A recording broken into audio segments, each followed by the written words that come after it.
Hi everyone, welcome to lesson number 10.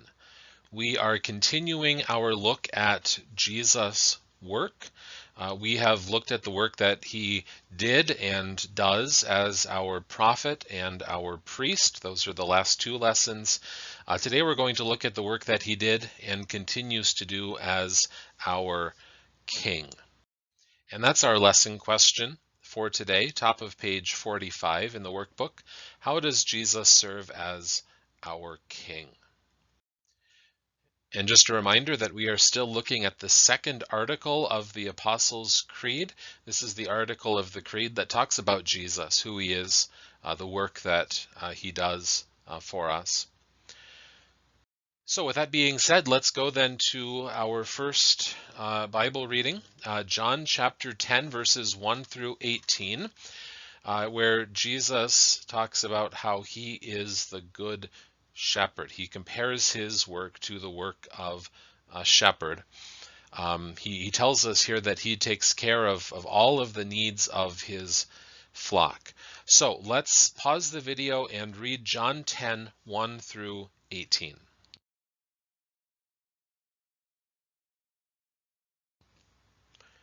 Let's go to the questions.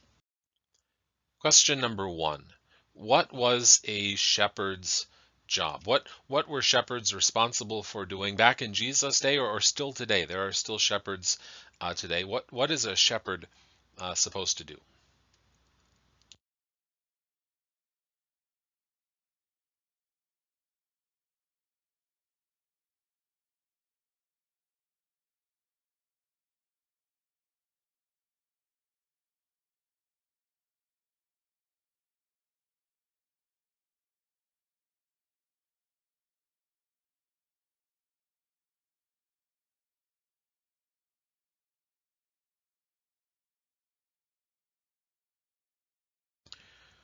What was a shepherd's job? Well, the shepherd's job is to feed the sheep, make sure that they have food to eat, water to drink as well, and then also to protect the sheep from danger, whether that's predators or the terrain or whatever it might be, to keep the sheep safe. And as we'll see, Jesus, as our good shepherd, he feeds us through his word. He protects us from dangers, and we'll talk more about that as we go. Number 2, according to verses 4 and 5, how trusting are sheep of their shepherd?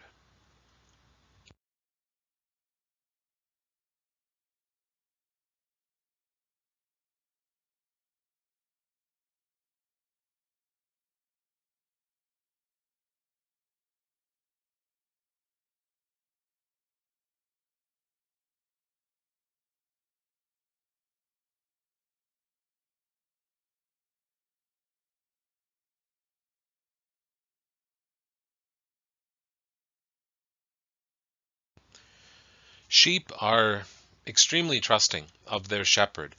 Those sheep listen to their shepherd's voice. They follow him wherever he goes. We see Jesus talking about that here in these verses.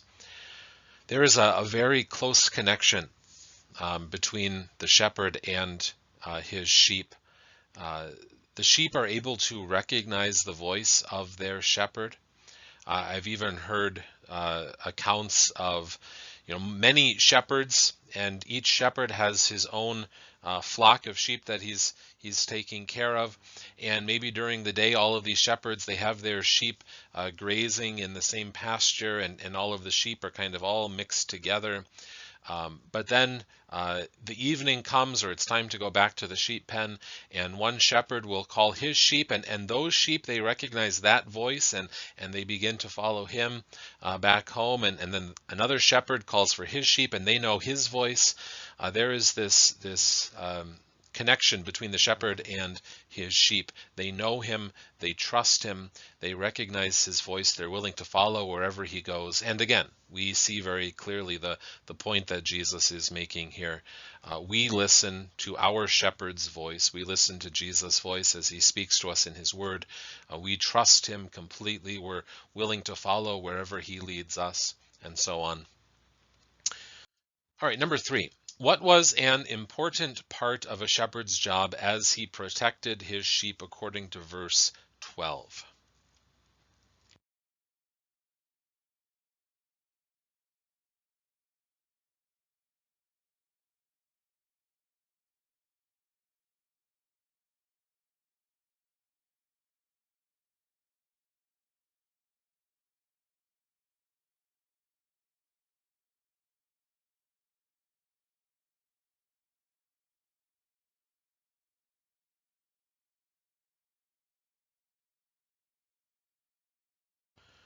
So shepherds not only were responsible for uh, making sure that their sheep had food to eat and water to drink, but shepherds also would fight off predators. Here we have a reference to wolves, right, in verse 12, predators that were trying to hurt and kill the sheep.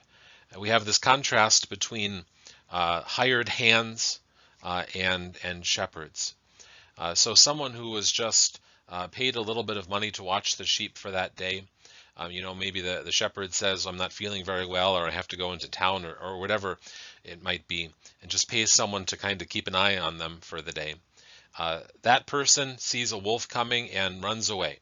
The lives of those sheep are not worth my own life. He thinks, I'm not getting paid enough to deal with this sort of danger. I'm out of here.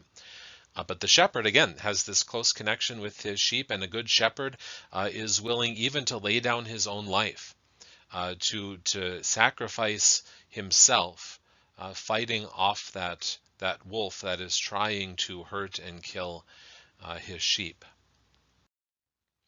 And so, number 4, what did we need our shepherd Jesus to do for us, according to verses 11 and 15?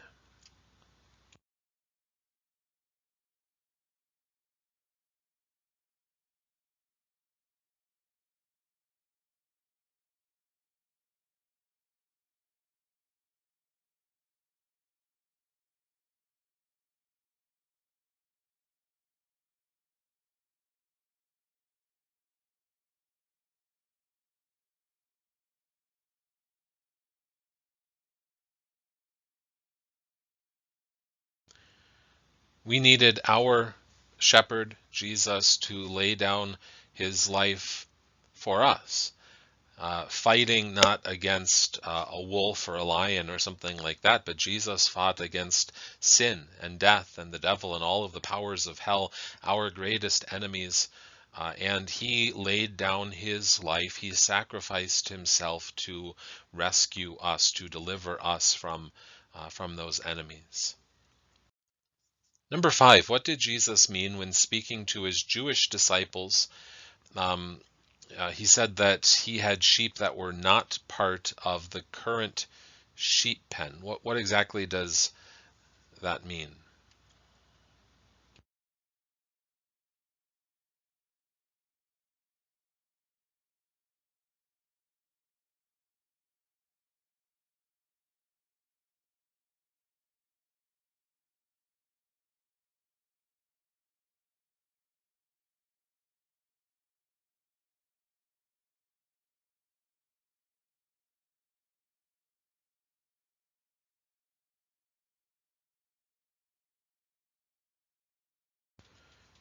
So these sheep that were not part of the current sheep pen, Jesus here is saying that he came to save not just Jewish people. That's who he's talking to. He's talking to these Jewish disciples, and they are part of this sheep pen. They're part of his flock. But Jesus says there are other sheep too. I haven't come just to save Jewish people, but also Gentile people. Gentiles, that's simply a word for people who are not Jewish. We all, I think it's safe to say, are Gentiles. We are not physical descendants of Abraham. We don't have Jewish blood in our veins, or at least not very much. We're Gentiles, and Jesus says that we also can be part of his sheep pen. He also came to save us. Number 6, a shepherd might lay down his life for the benefit of his sheep, as our shepherd Jesus would lay down his life for us. But what was unusual about Jesus' work as our shepherd? What makes him different than just an ordinary shepherd?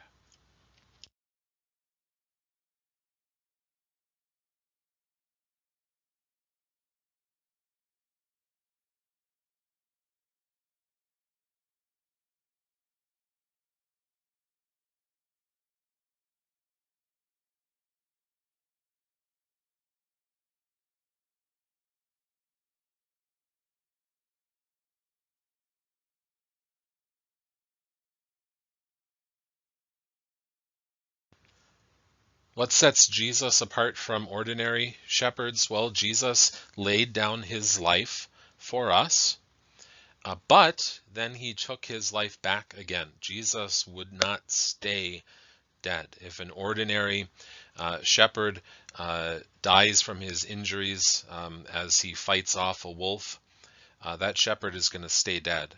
But Jesus, he dies as he is fighting against and defeating our enemies. But then Jesus, as true God, takes his life back again. He rises victorious from the dead. Number 7. God often referred to kings as shepherds of his people. Maybe you've been wondering as we've been going through these questions when we were going to start talking about kings, since that is really the focus of our lesson today. Why are we talking about shepherds? Well, there is this close connection in the Bible between shepherds and kings. Read Psalm 78, verses 70 through 72, and see if you can figure out how the work of a king is similar to the work of a shepherd. What's the connection between those two things?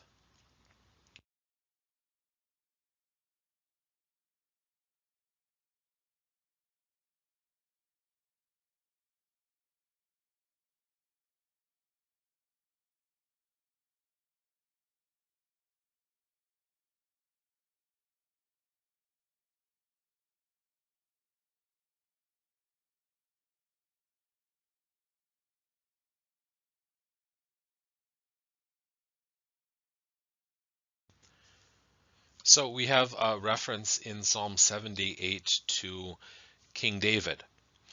King David was literally a shepherd. That was his job as a young man, even as a boy. He was a shepherd. He took care of sheep. He even fought against predators, a lion and a bear, when they came to try to eat some of the sheep. But then David, this shepherd boy, was chosen and anointed by God to be the king of Israel. And so ever since that time, there's been this connection between a shepherd and a king. Just as shepherds lead their sheep and protect their sheep, a king is to lead and protect his people. All of the kings of Israel really were measured against David. David was kind of the ultimate example of what a king should do, what a king should be. All of the kings of Israel were expected to have sort of this shepherd's heart, this care and concern for the people. And so we can fill this in. How is the work of a king similar to the work of a shepherd? Well, a king provides for his people. A king protects his people. A king is willing to die in battle to defend his people. David went off many times into battle, leading the troops to defend the people of Israel. And David, we should also mention, David, this shepherd boy who becomes a shepherd king, he is the author of Psalm 23, probably the most familiar psalm in the Bible. The Lord is my shepherd, David says. So David recognized that just as he was this shepherd king for the people of Israel, that God was his shepherd king. God was the one providing for him and protecting him. All right, our first key term then for this lesson, a king. What is a king? A king is one called to lead and protect a group of people. Just as a shepherd leads and protects the sheep, a king is one called by God, anointed by God, to lead and protect his people. All right. Number 8 then, it says read 1 Corinthians 15 verses 56 and 57, 2 Timothy 1, 9 and 10, and 1 John 3, 8b. How did Jesus serve as our king during his earthly ministry? You'll probably want to pause the video, take some time to look those passages up. How was Jesus our king? What sorts of kingly duties did he carry out during his earthly ministry?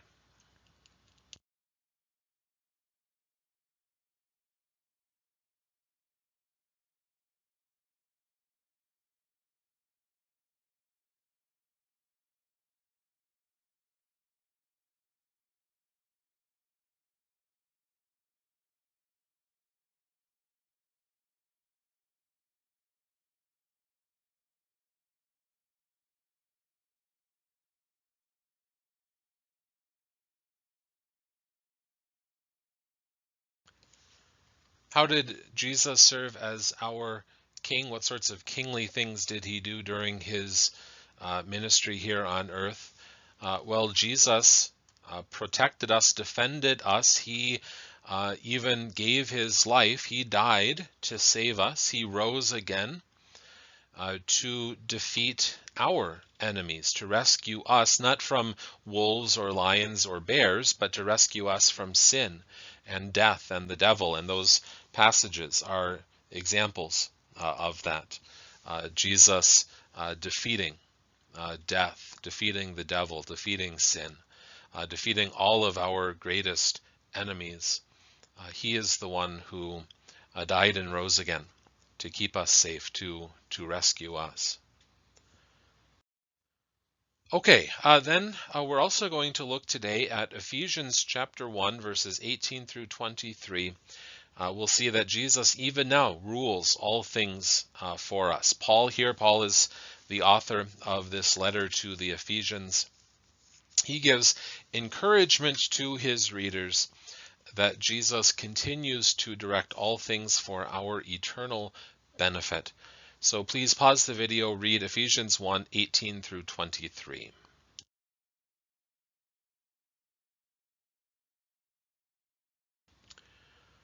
All right, let's go to the questions. Question 9. What is the hope to which God has called us according to verse 18?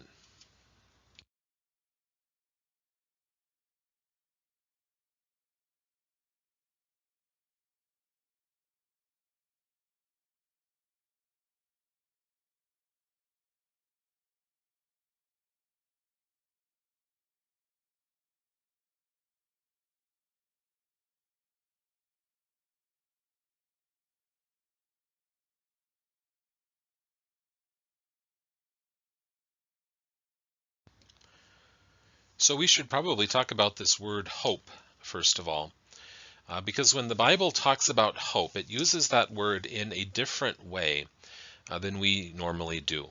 So usually when we talk about hope, we're talking about something in the future that is uncertain. I sure hope that the weather is nice tomorrow for our picnic. I hope that my team wins the game today. We don't really know what the weather's going to be like. We don't know what team is going to win the game, but we have this wish, this desire for the future, even though it's uncertain. But when the Bible talks about hope, the Bible is talking about something that is sure, that is certain. I know for sure that I have, verse 18, I have this glorious inheritance. An inheritance is a gift that is given to you after someone dies. Jesus has died, and what gifts does he give us through his death? He gives us the sure hope of forgiveness. salvation, eternal life. These are not things that are uncertain. We as Christians don't say, well, I sure hope that Jesus maybe will forgive my sins. I sure hope that I'll go to heaven when I die and live forever. But, I just really don't know. There's just no way to be sure. Not at all. We have the sure hope. We know for sure, we have the confidence of knowing that our sins are forgiven, that we will live forever in heaven because of what Jesus has done for us. And 10, how does Paul describe Jesus' position as king right now since his resurrection and ascension? Verses 20 and 21.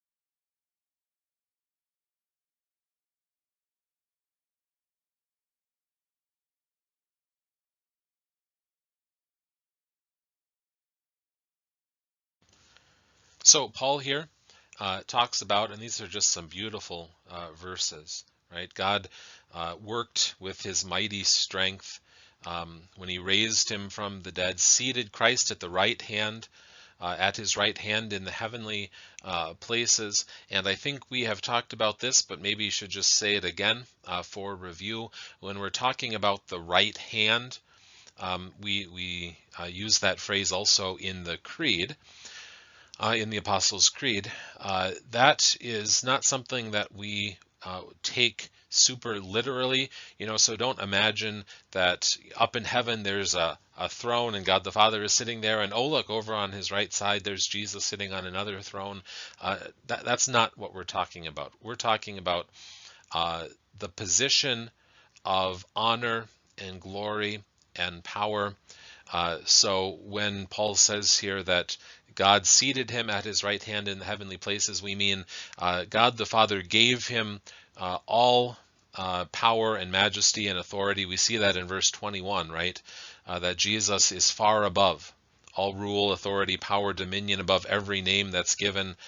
So Jesus right now, as our King, is ruling in power above every other power and authority. He is very literally the most powerful person in the entire universe. There is nothing, there is no one more powerful than him or with more authority. He is the great King of kings and Lord of lords. Number 11, Jesus served as our king during his earthly ministry by defeating our spiritual enemies through his death and resurrection. We talked about that. How does he continue to serve as our king today? What is Jesus, our king, doing right now at this very second?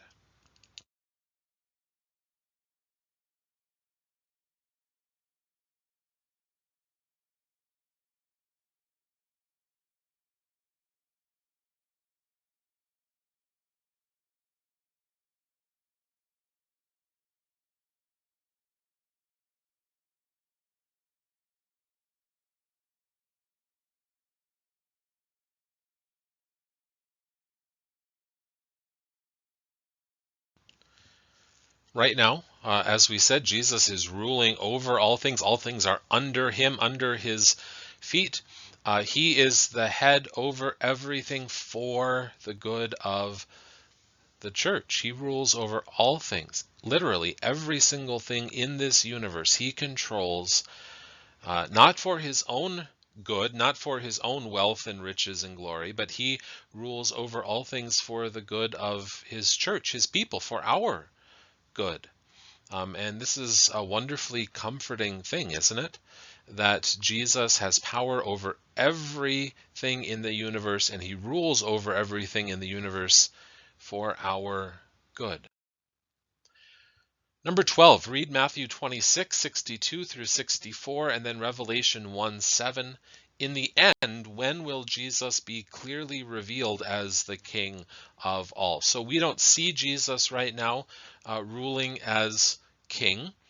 Um, sometimes we maybe wonder if Jesus really is ruling over all things as our king, because sometimes it seems like things in this world are awfully chaotic and dangerous and tragic.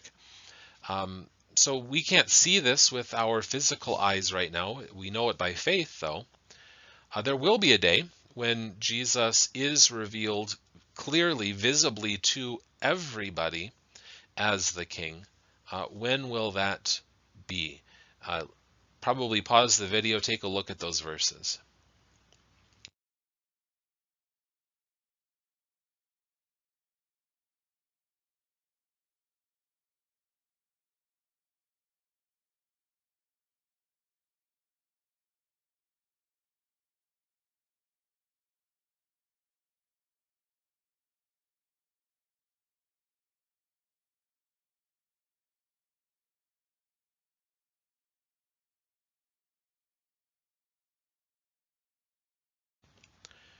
So in Matthew 26, we see Jesus on trial before the authorities, and he doesn't look like a king at all. He looks pretty weak and powerless. He's under arrest.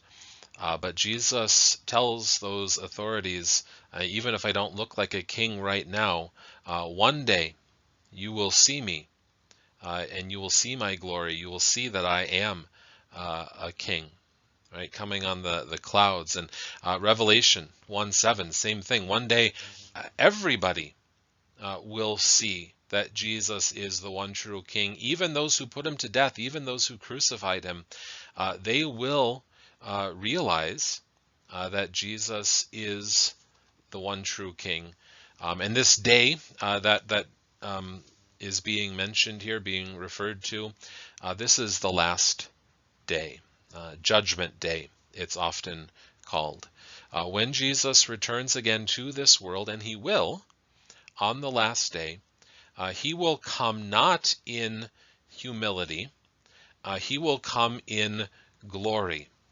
He will not come in a state of humiliation, he will come in a state of exaltation, and everybody will see who he really is, that he is the King. And as king, what will Jesus do on that day? Read 1 Corinthians 15:51 and 52.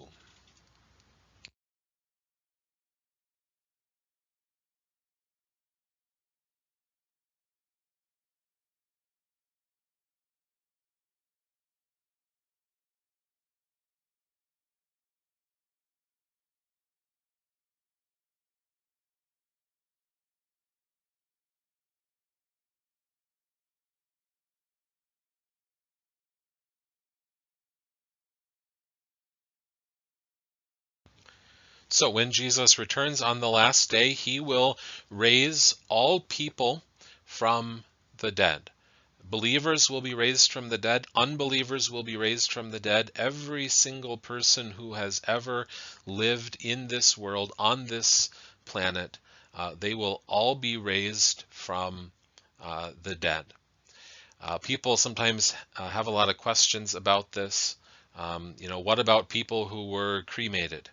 What about people who were lost at sea and their bodies are at the bottom of the ocean somewhere? Things like that. Will Jesus be able to raise them? Well, again, Jesus has authority and power over every single thing, over every single cell and molecule and atom in this universe. He will be able to raise every single person from the dead. And not only will he raise everybody from the dead, 14, what else will Jesus do on that day? Read through Matthew 25:31 through 46.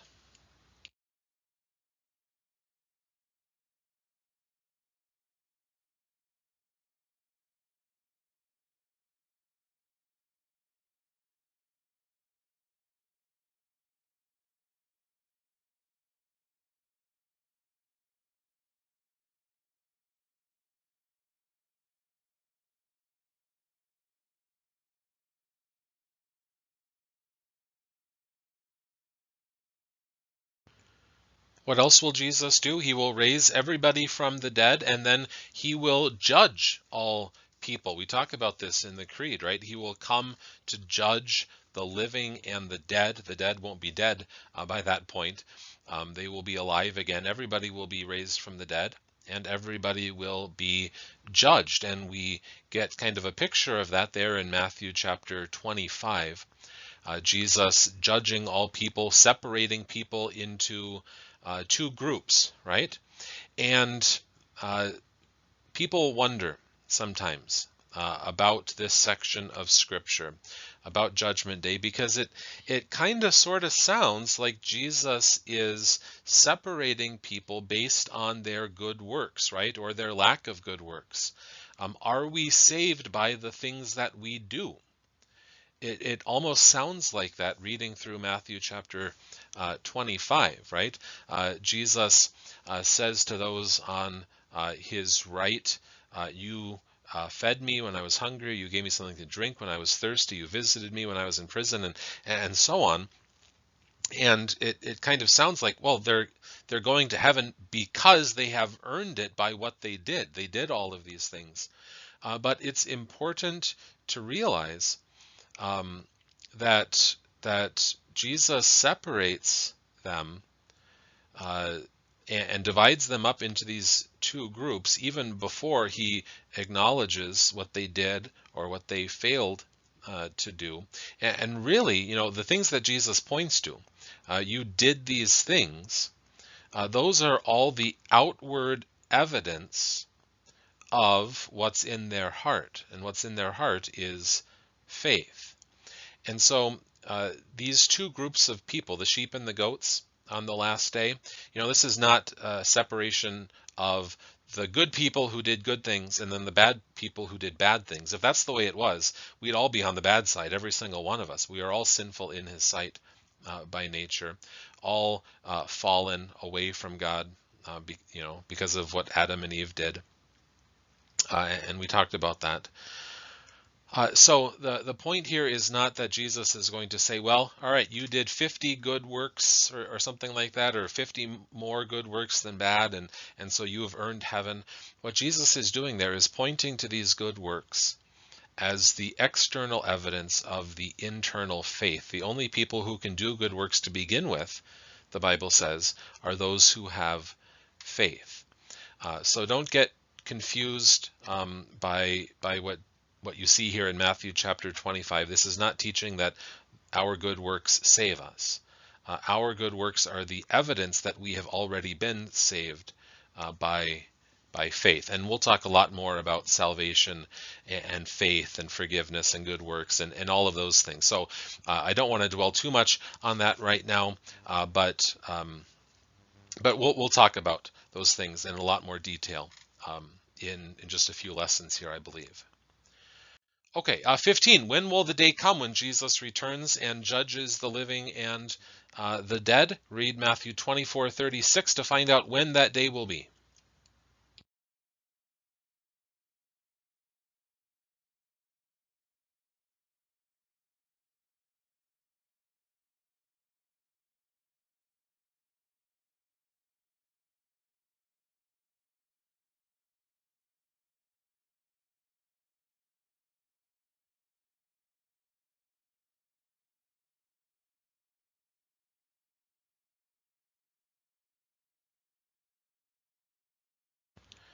So when will Judgment Day be? When is the last day? We don't know. Only God knows when that day will be. Sometimes people wonder why it is that Jesus says that even he doesn't know. I thought Jesus is true God. I thought he knows everything. And that's true. But remember, here in Matthew chapter 24, this is during Jesus' state of humiliation. Right? Jesus' state of humiliation is when he chose not to make full use of his divine power and glory. Jesus chose for a time not to be omniscient, not to be all-knowing. So at the point that Jesus said that, he was choosing not to know, not to make use of that omniscience. Does Jesus know right now? Absolutely. Jesus now in his state of exaltation, once again making full use of his power and glory, he knows when that day will be. But during that time, when Jesus said that, he chose not to make use of that information. But we don't know. That's really the important point here. We don't know when the last day will be. There have been, unfortunately, lots of people, lots of Christians even, who claim that they know, that they discovered some secret hidden code in the Bible, or God came and revealed it to them. There have been lots of people like that claiming it's going to be this day or that day, and that day comes and goes, and the end doesn't come. Don't be fooled by people who claim to know, because Jesus himself says no one knows except for God. Okay, Judgment Day, let's define that. Judgment Day is the day when our King Jesus will return to this world to save his people. Jesus, of course, has already saved us. Absolutely. He saved us when he died on the cross. He saved us when he rose again from the dead. But this is the day when that salvation will be complete, when we will be saved completely from sin and suffering and all of the things that we endure in this world. And what a glorious day it will be. Not a day that we dread or live in fear of. This is a day that we look forward to. We say, and this is in Revelation, "Come, Lord Jesus, quickly come," because this is the day when Jesus comes to save us, to rescue us from all of the things that are wrong in this world and in our lives. All right, and then 16, after we are in heaven, what will Jesus do for us as our King? He'll still be our King, even after Judgment Day, as we live forever in a perfect world. What will Jesus do for us then? Read Revelation 7, 16, and 17.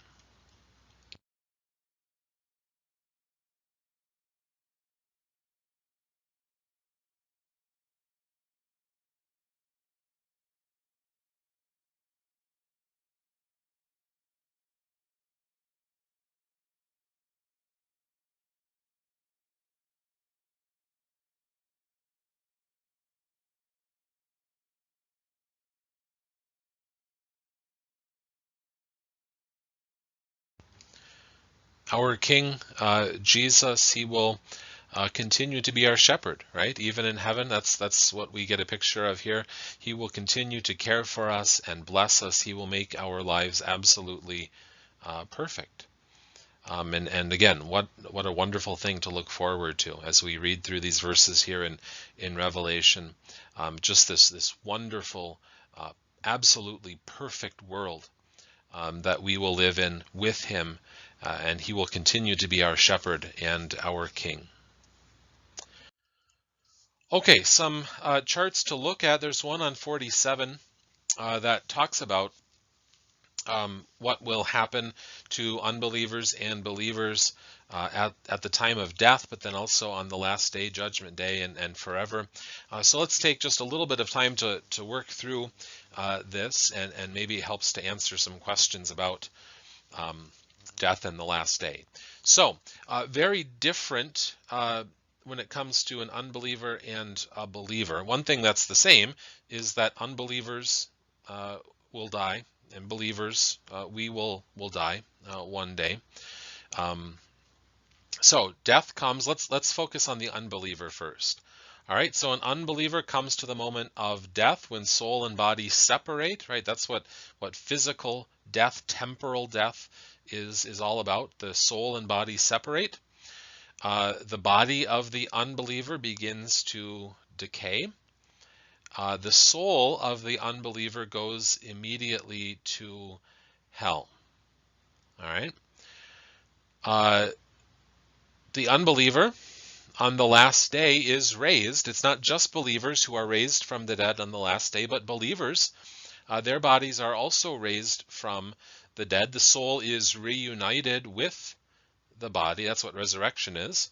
The soul being reunited with the body. So unbelievers are raised from the dead, but they are then sent, body and soul together, to the eternal torment of hell.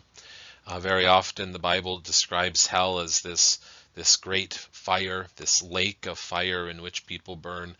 Hell really ultimately is being cast out from God, being completely separated from God and all of his blessings forever. So it goes from bad to worse for an unbeliever. At the time that an unbeliever dies, the soul goes immediately to hell, and then on the last day, the body also suffers along with the soul in hell. So a pretty terrible thing, but this is exactly what Jesus came to save us from, to rescue us from. Okay, what about a believer? Well, like we said, believers, they also die. The soul and the body of a believer separate. The body decays. The bodies of believers decay just like the bodies of unbelievers. The soul at the moment of death goes immediately to peace and joy and rest in heaven. And then on the last day, the body of all believers will be raised, and you see a difference there, though. The bodies of believers will be raised and glorified, made perfect.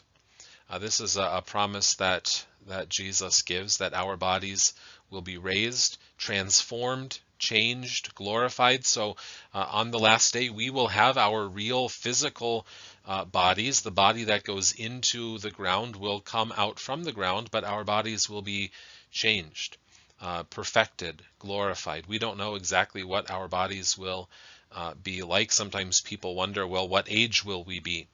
What age will our bodies be? Will we be the age that we were when we died? Will we be younger, a different age? And the Bible doesn't tell us that. What the Bible does tell us, though, is that our bodies will be glorified, will be made perfect. Again, soul and body reunited on the last day for the believer. And then we will go, body and soul, to enjoy heaven, a perfect world forever. This perfect world where there is rest from all labor and trouble and sorrow, where there is an eternity of pleasure with God and glory by his side, a wonderful, perfect world to live in, body and soul, forever. All right, and then there's another chart on page 48. We again are talking about Christ's office. And again, when we talk about Christ's office, we're talking about the work that he does, the work that he is anointed by God to do. He is anointed by God to serve as our prophet and priest and king. In the Old Testament, what did those Old Testament kings do? They fought for the people. They ruled over the people, led and guided and protected the people under their care. Christ, our King, he won the victory over our greatest enemy, sin and death and the devil, through his death and resurrection. He rules in our hearts right now. We believe in him. He rules in our hearts by faith. He rules over all things in the universe for our good, and he will come back one day to judge all people, to bring us to be with him, and he will be our King forever. So our lesson question: how does Jesus serve as our King? Jesus defeated our enemies, and now he rules over all things for our good, and always will. All right, assignment. Please memorize the entire second article. We've been taking it kind of one paragraph at a time. I think we have basically one paragraph left to add. So add what's left, but then also review the things that we have memorized so far. So you should be able to recite the entire second article of the Apostles' Creed with the explanation from memory. No Bible passage memory work. There were two key terms to learn, King and Judgment Day. Please read through pages 159 to 162 and then 220 through 226 in the Catechism, and complete worksheet number 10, which will be a good review of prophet and priest and king. All right. Please let me know if you have any questions or comments or concerns. Um, but that will do it for this lesson. Have a wonderful day, and God's blessings to all of you.